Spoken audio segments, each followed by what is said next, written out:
Hi dears, welcome to Maithriraj health and beauty channel. எல்லோரும் எப்படி இருக்கீங்க? நான் ரொம்ப நல்லா இருக்கேன். என்ன இன்றைக்கி டாபிக் அப்படின்னு பார்த்தீங்கன்னா, என்னதான் நடக்கும் நடக்கட்டுமே அப்படின்ற மாதிரி தான் நம்ம வாழ்க்கை போயிட்டுருக்கு இல்லையா?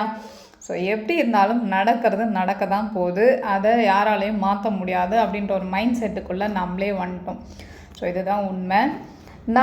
நமக்கு என்ன தேவைன்றதை நம்ம தான் டிசைன் பண்ணுறோம். மற்றவங்களாம் நம்மளோட வாழ்க்கையை யாருமே டிசைன் பண்ணுறது இல்லை. ஸோ அதை தெளிவாக தெரிஞ்சுக்கணும். நம்மளோட வாழ்க்கை நம்ம கையில் தான் இருக்குது. இந்த புரிதல் யாருக்கெல்லாம் இருக்கோ அவங்களோட வாழ்க்கை கட்டாயம் ரொம்ப ஹாப்பியாக தான் போகும். ஸோ எப்பயுமே நம்ம அடுத்தவங்கள பற்றியே நினச்சிட்டு அடுத்தவங்கள பற்றின சிந்தனையிலே இருந்தோம்னா நம்ம எப்போ வாழ்கிறது? கொஞ்சமாவது யோசிச்சு பாருங்கள். இனி நீங்கள் எப்படி வாழணுன்ட்டு நீங்கள் தான் டிசைட் பண்ணுவே தவிர மற்றவங்க உங்களோட வாழ்க்கையை டிசைட் பண்ணக்கூடாது. ஸோ இது ஏன் நான் சொல்ல வரேன் அப்படின்னு பார்த்தீங்கன்னா, பல பேர்களோட புலம்பல் எனக்கு கேட்டுகிட்டே இருக்குது. என்னடா எப்பயுமே ஒரே மாதிரியே லைஃப் போகுது, எந்த ஒரு டிஃப்ரென்ஸுமே இல்லை, ஒரு சேஞ்சஸும் இல்லை, ஆஸ் யூஷுவல் நான் எப்படி இருக்கேனோ அப்படியே தான் ஸ்டில் இருக்கேன் அப்படின்ற ஒரு விஷயம் எனக்கு கேட்டுகிட்டே தான் இருக்குது. ஏன் இதை நம்ம மாற்றக்கூடாது அப்படின்றது தான் என்னோட ஒரு பெரிய கேள்வி. ஏன் நம்ம ஒரே மாதிரி ஷெட்யூலாக சில விஷயங்கள் நம்மளுக்கு ரொம்ப கம்ஃபர்ட்டாக ஃபீல் ஆகிடுச்சுன்னா அதுலேருந்து நம்ம வெளியில் வர முடியாமல் அதே இடத்துல அதே சம்பளத்தில் வேலை செய்கிறவங்க நிறைய பேர் இருப்பாங்க. ஏன்னா அவங்களுக்கு அந்த இடம் ஒரு கம்ஃபர்ட் ஜோன் ஃபீல் ஆகிருக்கு. இதோட பெஸ்ட்டு சேலரிக்கு போகலாம்.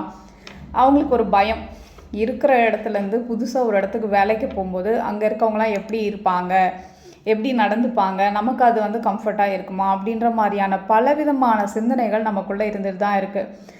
முதல்ல வெளியில் போனால் தான் அங்கே என்ன சூழ்நிலை இருக்குது, எப்படி இருக்கும் அப்படின்றத நம்ம புரிஞ்சிட்டு அதுக்கேற்றாமல் நம்மளை அடாப்ட் பண்ணிக்கலாம்.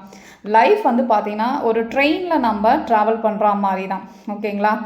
ட்ரெயினில் ட்ராவல் பண்ணிகிட்டே இருக்கோம். நிறைய விதமான மனுஷர்களை நம்ம பார்த்துட்டே இருப்போம். நிறைய விதமான சிந்தனைகள் இருக்கும்.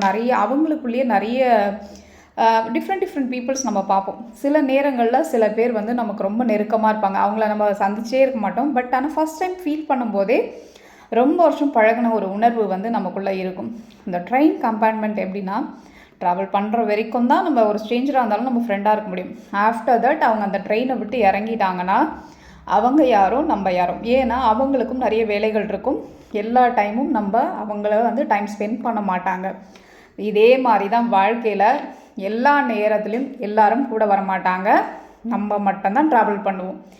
இந்த ஒரு ஞாபகம் இருந்துச்சுன்னு வச்சுக்கோங்களேன், நம்ம எங்கே இருந்தாலும் நம்ம பிழைச்சிக்கலாம். தேங்க்யூ.